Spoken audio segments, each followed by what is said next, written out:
Hi guys, today we're going to have a look back and revisit substituting into expressions, but with an added bit this time we're going to look at powers.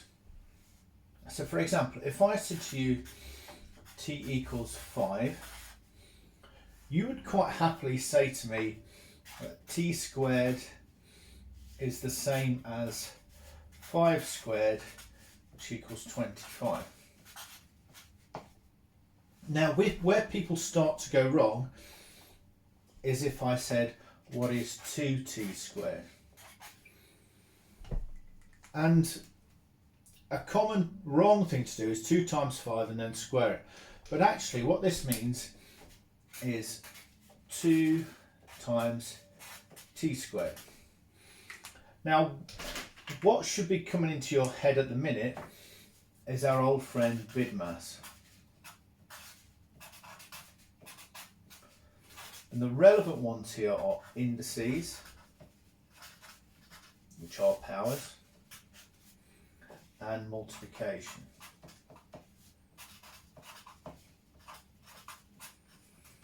So we know to do as we come down the list, to do the indices before we do the multiplication.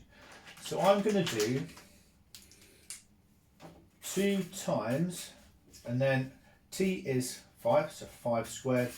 So if I do the indices first, I know that 5 squared is 25. So 2 times, and then I can do the 20 times. 2 times 25 is 50. And if I had, as a second example,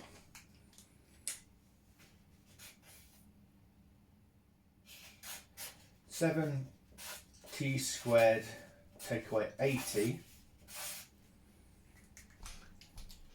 you can say that's 7 times t squared take away 80. I'll substitute in 7 times 5 squared take away 80. And looking up here, we've got indices before the multiplication and before the subtraction. So I must do that indices bit first. So 7 times 25 take 80. Notice how I'm just going one step at a time, one layer at a time. And what do? I do the times or the takeaway? Or the multiplication comes before the subtraction. So 7 times 25 is 175. Take away 80 is 95. So I always need us to keep coming back to the idea that we do BIDMAS in this as well. So let's just look at another example. So if I said 100, let's say t is equal to 3 and y is equal to 5.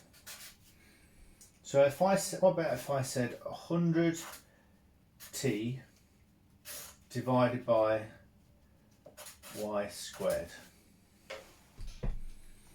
Now on the face of it, that looks fairly tricky.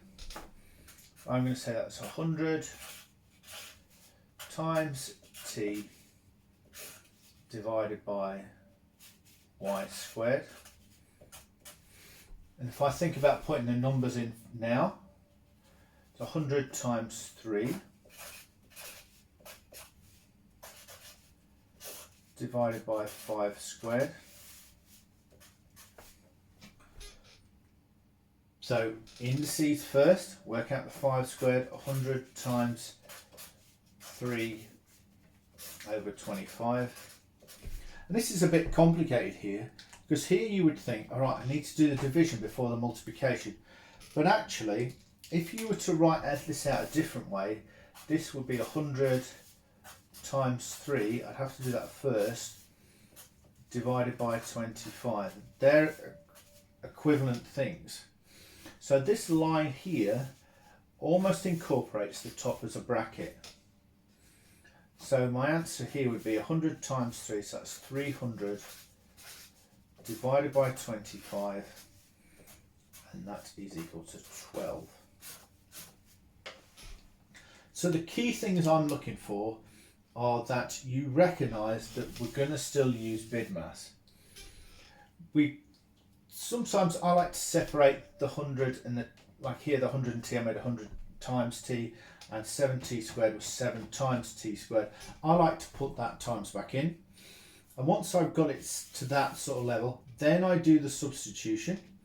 So I put t equals 5 in here, and then I'm thinking about the order that I need to do these in. So in this question here, it was indices, multiplication, subtraction. So I worked out the indices, I worked out the multiplication, then I worked out the subtraction.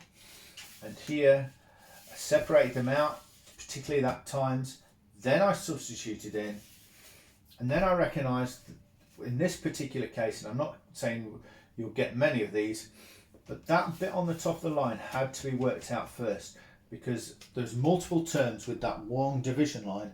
That makes that be treated like a bracket. So you have to work out the top of that first before you can then go on to do the division. Okay? Hopefully that will enlighten you and you'll be able to take this work further. Really, really take notice of this. It's something that people get wrong a lot. Okay, thank you. Bye.